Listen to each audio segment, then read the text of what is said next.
Olá, meus queridos irmãos, tudo bem? Eu sou Marco Sevinski.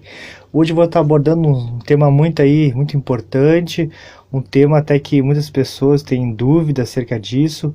Muitas pessoas vão nas igrejas aí ver esse movimento, não sabem se realmente é algo que vem da parte de Deus ou algo que é carnal, algo ou psicológico, ou psíquico, né? Muitos não sabem nada a respeito disso, muitos não têm nem o discernimento para pegar uma Bíblia e compreender sobre isso, entender sobre isso, e eu estarei falando um pouco sobre isso. Irmãos, primeira coisa que você tem que entender, que todo texto fora de contexto sempre vai abrir uma margem para heresia.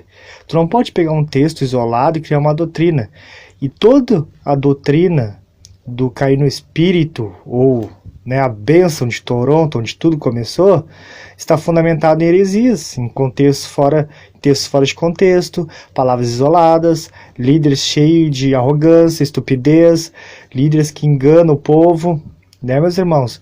As pessoas têm que entender o seguinte, né? Todo irmão deveria entender isso, que o sobrenatural ele não deve ser algo para espetáculo, mas sim o sobrenatural tem que começar dentro de nós, dentro de uma regeneração, de uma transformação. A gente tem que ser regenerado no Espírito, selados no Espírito, né? Não algo aparente, algo para espetáculo. Isso não comove ninguém, isso não transforma ninguém. Ver as pessoas caírem no chão, isso não transforma ninguém. O que transforma é o Espírito Santo, a palavra pregada, Cristo pregado. Isso transforma vidas, isso liberta. Irmãos, vão me desculpar aí pelo meu inglês, não sou muito bom de inglês, né? Vou falar o nome de alguns personagens aqui, posso até falar errado, pronunciar errado, peço desculpa desde agora, mas é muito importante saber onde que tudo começou. Irmãos, em 1994, numa igreja que traduzida chama-se Comunhão da Videira do Aeroporto de Toronto, né, na cidade de Toronto, no Canadá. Ali se iniciou e se propagou o movimento, né, através de John Arnott, né, que foi a liderança, o fundador desse movimento, né, foi trazido de fora por um evangelista neopentecostal conhecido como, vamos lá, Benny Hinn, o mais herege de todos, né, irmãos? Através dele, hoje a gente vê muitas pessoas enganadas, né? Esse movimento caicai disseminado nas igrejas, né? Ele é vamos dizer assim, um grande herege, seria assim o top 1 dos hereges do mundo, né? Prega a teologia da prosperidade, tem vindo muito aqui no Brasil, né? Se juntado com um apóstolo, que não vou falar o nome dele, né? Que gosta de usar um saco de batata, né, para representar algo humildade, né? Ele tem se juntado e tem disseminado cada vez mais a teologia da prosperidade, com cachês enormes, sempre bem remunerado, hotéis maravilhosos, né?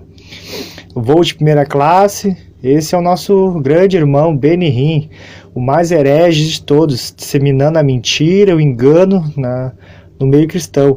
Eu não tenho o hábito de falar em nome de igrejas, não falo, nem de pregadores, isso é antiético.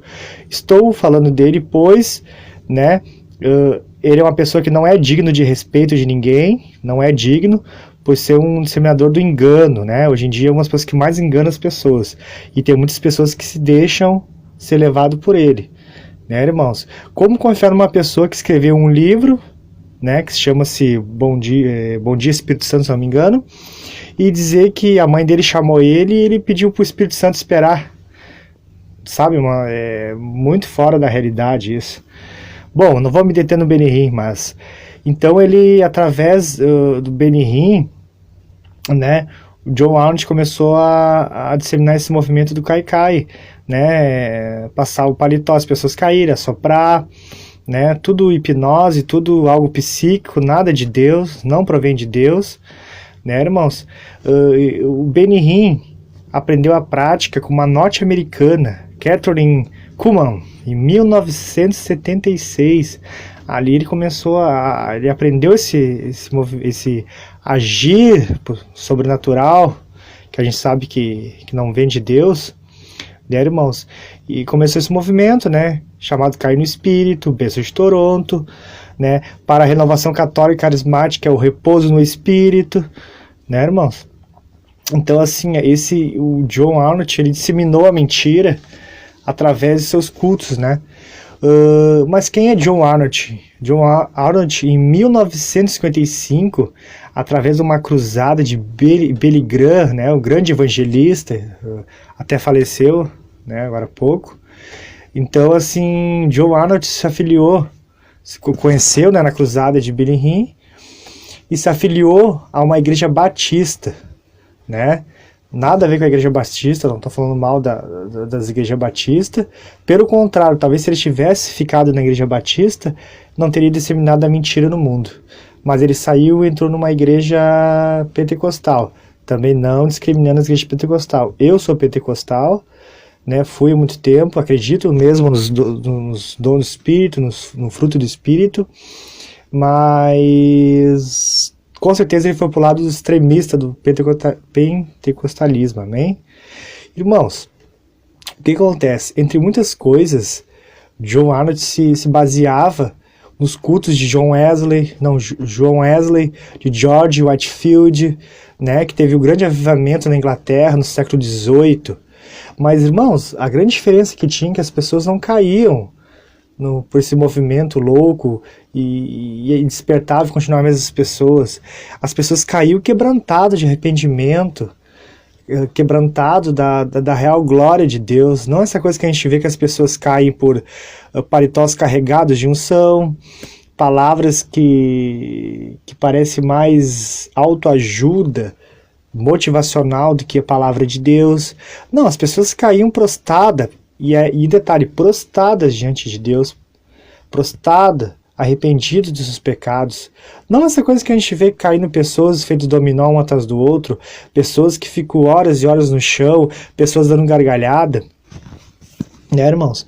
Então, assim, nessa igreja de Toronto, né, do aeroporto, começou esse movimento, as pessoas imitavam animais, lobos, uivavam, as pessoas caíam no chão, né, sapateavam, cantavam loucamente, imitava as coisas mais exóticas possíveis. Aí começou o movimento nessa igreja de Toronto. Mais tarde, um de seus fundadores, né, chamado Paul Gould, né, foi um dos seus líderes. Ele mesmo, um tempo atrás, aí, apareceu um documentário da TV Record, desmascarando o movimento, ou seja, um dos fundadores mascarando o movimento, né, dizendo que é tudo mentira, que hoje, se pudesse, abriria os olhos das pessoas a respeito disso, que tudo que ele viveu era mentira, que não sabe como ele chegou ali. Eu sei como chegou, o diabo usou ele e usou, né, outros líderes para disseminar o mal, para disseminar o engano nas pessoas, e muitos irmãos hoje, né, sabem disso através da palavra, sabem disso através da reportagem de um dos fundadores falando a respeito disso e continuam no erro, persiste no erro. Sim, porque é mais fácil tu continuar no erro, apoiando, do que tu ser humilde, se posicionar na igreja e dizer que tu errou todos esses anos e as pessoas aceitarem, né? Então é mais fácil tu continuar na mentira. Mas esse líder, Paul Gould, desculpe a pronúncia, ele desmascarou, e, né, ele passou por uma experiência ruim, parou no hospital, e ali ele relata que teve realmente um encontro real com Cristo, e ele não sabe como ele pôde tantos anos enganar essas pessoas, através desse movimento do cai-cai, do cair no espírito, onde as pessoas caem através de um sopro, caem através de um paletó ungido, né, irmãos? Então a gente não tem que cair, a gente tem que se levantar diante de Deus. Tem muitos irmãos que usam Daniel, Daniel caiu. Não, Daniel se prostrou de joelhos à frente, não caindo para trás, de maneira que se não tiver alguém, até as pessoas se machucam os irmãos, algo descontrolado, desgovernado. Não é isso, né, meus irmãos? Então, assim, irmãos, tem uma palavra que eu gostaria de ler com os irmãos aqui, que está em Gálatas 1, do 8 ao 9, que diz assim, irmãos: mas ainda que nós mesmos, ou um anjo do céu, vos anuncie outro evangelho além do que já vos tenho anunciado, seja anátema. O que é anátema? Maldito, seja maldito. Assim como já vô-lo dissemos, Agora de novo também vou-lo digo, se alguém vos anunciar outro evangelho, além do que já recebesse, seja anátema, de novo aqui, maldito. Irmão, se vir outra pessoa com um evangelho que esteja fora da Escritura, a Escritura já nos basta. Será que esses pregadores não veem que a palavra pregada, a palavra na Bíblia já nos basta? Não precisa ficar criando coisas, criando campanhas desnecessárias, com amuletos desnecessários, com procedimentos, experiências necessárias. A palavra pregada já basta. Pô, será que a palavra pregada e os testemunhos de vida não é o bastante para conversão? É preciso inventar esse tipo de coisa? É preciso? Não, irmãos. Então aqui a palavra diz, se vir outro evangelho, pode ser um anjo do céu, né? Pode vir um anjo anunciando, está fora da Bíblia? Seja maldito, não dê ouvido, não dê bola. Ah, porque é meu pastor. É teu pastor, mas ele comete erros. Não vá 100% que o pastor diz, né? Respeite ele sim, mas sempre lê a Bíblia, ver se realmente está certo, né? Primeiro é a palavra de Deus. Nosso manual de fé cristã é a palavra de Deus, né, irmãos? Então, assim, eu já vi muitas igrejas aí incentivar os membros a buscar o Espírito, a julgar que quem não tem o Espírito, quem não buscar o Espírito, quem não fala em línguas, está possuído por alguma entidade ou até mesmo pelo demônio. Tudo errado, irmão, entendeu? O Espírito Santo já habita em nós, ele se manifesta quando ele quer, e não necessariamente através de algum dom de línguas ou profecia. Ele está ali, uma alegria que tu sente é o se manifestar dele, a vontade de sair dali e fazer o certo que tu fazer errado é o manifestar dele. Eu não preciso pular, rodopiar, voar feito aviãozinho, rastejar feito cobra, né? Derrubar um irmão ou quebrar um óculos do meu irmão porque eu tô cheio da unção, do poder. Não preciso disso. O poder, o verdadeiro poder de Deus, o homem cheio do Espírito de Deus é aquele que faz a vontade de Deus, que anda segundo Deus. Amém? Que nem aquele irmãozinho, Efésios 4,14, o que diz? Não mais sejais meninos, inconstantes, levados ao redor por todo o vento de doutrina, pela fraudulência de homens, pela astúcia tendente à maquinação do erro, né? Não seja vivendo de fraude que nem os homens, do engano, de ventos de doutrina, de mentiras. Não sejais mais meninos, mas cresça no mundo espiritual, conheça a palavra de Deus, busque conhecimento para não cair nesse tipo de engano, né, do cair do espírito, tudo mentira, não tem base bíblica, apenas versículos isolados de outras mensagens que tentam adaptar nessa mensagem para dar ênfase a esse tipo de mentira. Irmãos, fuja disso, fuja. Jesus tem coisa grande para ti, Deus te sonhou, tem muita coisa boa para ti, mas fuja disso, fuja dessas mentiras. Porque não, irmãos, há um só Deus entre nós. Irmãos, tem uma palavra aqui em Timóteo, 1 Timóteo 2,5, que diz, porque há um só Deus e um só mediador entre Deus e os homens, Jesus Cristo, o homem. Irmãos, há só um mediador entre nós, Jesus Cristo. Né? Tem muitos pastores que passam a mais ser mediador. Eles são o centro, eles têm acesso direto com Deus, né? Eles são os superstars e são intocáveis, são ungidos. Não, irmãos, nós também temos poder, nós também somos filhos de Deus, né? Tem muitas pessoas que levam os seus filhos, levam os seus cônjuges para receber uma oração pelo pastor. Claro, é válido, o pastor é o anjo da igreja, ele tem unção, mas como se a oração de repente do marido para a esposa não valesse, como se fosse menos. Não, tu tem fé, isso já te basta, e a tua fé pode curar, a tua fé através de Deus, ele dá cura, né? Hoje eu não creio mais no dom de curas, né? Os irmãos podem achar estranho, mas o dom de cura que eu digo através dos apóstolos, que eles tinham autoridade para curar, eles simplesmente chegavam e curavam. Hoje não, hoje nós temos a fé, a cura existe sim, Deus vem e quiser curar, ele cura, existe. Eu não acredito mais no dom de cura através de pessoas, através de eu tenho o dom da cura, eu saio curando. Isso eu não acredito. Eu acredito que Deus cura quem ele quer mediante a fé. Isso sim, é possível, eu acredito na cura. Então assim, irmão, vamos fugir das heresias, vamos fugir desses ventos de doutrinas erradas, vamos se agarrar com Cristo, ter uma mudança de vida, né? Vamos fugir, já vi cada coisa nas igrejas aí, e geralmente aquelas igrejas que se revelam, se tem como sobrenatural, espiritual, geralmente são as mais carnais, né, irmãos? Porque eles olham mais para, eles batem na espiritualidade e fogem dessa doutrina, eles acabam sendo sufocantes, botando fardo em cima das pessoas. Irmãos, eu vou ler uma passagem que também está em Efésios aqui 4, do 30 ao 31, que diz assim, ó: não entristeçais o Espírito Santo de Deus, no quais fostes selados para o dia da redenção. Toda amargura e ira, e cólera, e gritaria, e blasfêmia, e toda a malícia seja retirada de vós. Aqui, ó, 31, vamos ali? Toda amargura, toda ira, toda cólera, e aqui, ó, e gritaria, e blasfêmia, toda a malícia seja tirada de vós, né, irmãos? Então, né, a gritaria é uma coisa que entristece o Espírito Santo, ele não traz o Espírito Santo, né? A gente tem mania de escutar aquele termo, para que gritar se Deus não está longe, ele está perto? E realmente é verdade, irmão, ele não está... A própria Bíblia diz que, né, que entra no teu quarto, ajoelha, fala com o teu Deus e o culto que ele vai te escutar.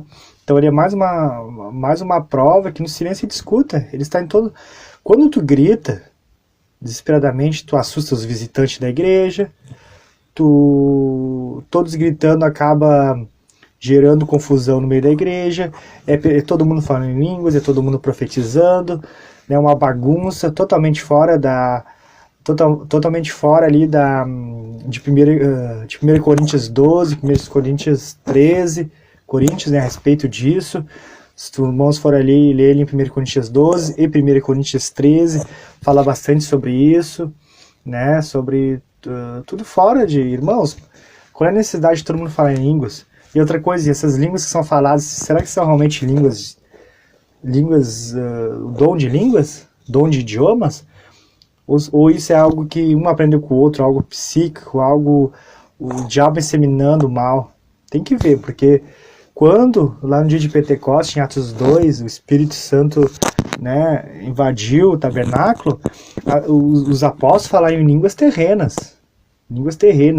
Muitos estavam ali e reconheciam os idiomas. Ninguém falava em língua dos anjos ou do céu, não, falava as línguas terrenas. E nenhuma parte da Bíblia tu vai achar em línguas que não seja terrena. Então, outra coisa, língua dos anjos. Na Bíblia não fala língua dos anjos. Aonde tem? Não tem. Nenhuma passagem que fala a respeito da língua dos anjos. A não ser uma comparação. Que o apóstolo Paulo falou assim, ainda que eu falasse a língua dos anjos. Ele não disse que ele falava a língua dos anjos, ou falou, vai falar, ou existe a língua dos anjos. É óbvio que deve existir. Mas ele não falou isso, ele falou assim, ainda que, o que é essa expressão? Ainda que, uma comparação. Tipo, ainda que eu fosse rico, eu comparei esse carro. Ainda que eu fosse, não, uma comparação, irmãos. Então, nenhuma parte da Bíblia fala a língua dos anjos. Todas as vezes que os anjos estiveram na terra falaram que a língua daqui, língua terrena, então não tem necessidade. Então tem muitas coisinhas, com o tempo eu vou esmiuçando melhor em outros áudios. Mas é isso, mano, não entristeça o Espírito Santo, faça o bem, não siga o vento de doutrina errada, né? Ainda que venha um anjo do céu falar, ou outro alguém, está fora da Bíblia, o rejeite. Nosso manual é a Bíblia Sagrada, por isso que você tem que buscar conhecimento, né, irmãos? E é isso, eu mando um abraço para cada um de vocês aí, obrigado por né, continuar aí escutando meus áudios, me ajudando, compartilhando meus áudios. Eu vou deixar uma palavra aqui, porque a fé, eu acho que é o caminho, é o começo para a gente poder ter coragem para conhecer mais de Cristo. Com a fé abre o horizonte para te conhecer mais Ele ainda, para ter mais sede dEle. Então assim, irmãos, em Hebreus 11, 1 fala assim, ora, a fé é a certeza das coisas que esperam, e a convicção de fatos que não se veem. Amém? Então fé é isso, mano. Bendito é aquele que não vê e crê, tem que crer. Tomé precisou ver para crer. Nós não, nós temos uma palavra. A gente escuta a palavra, a gente absorve a palavra muda, nos muda, acrescenta algo novo, né, irmãos? Isso já nos basta. E a gente sai por aí pregando o evangelho, ganhando almas e acrescentando o reino. Então tá, irmãos, fuja desses movimentos aí do paletó ungido, né, do óleo ungido, desse movimento aí, né, da bênção de Toronto, fuja disso. Antes disso não existia esse movimento, é um movimento, né, de 94 para cá, esse movimento louco que tem espalhado aí, disseminando a mentira nas pessoas. Fuja disso, irmãos, tá? Um abraço, um beijo a todos aí, fiquem na paz de Cristo.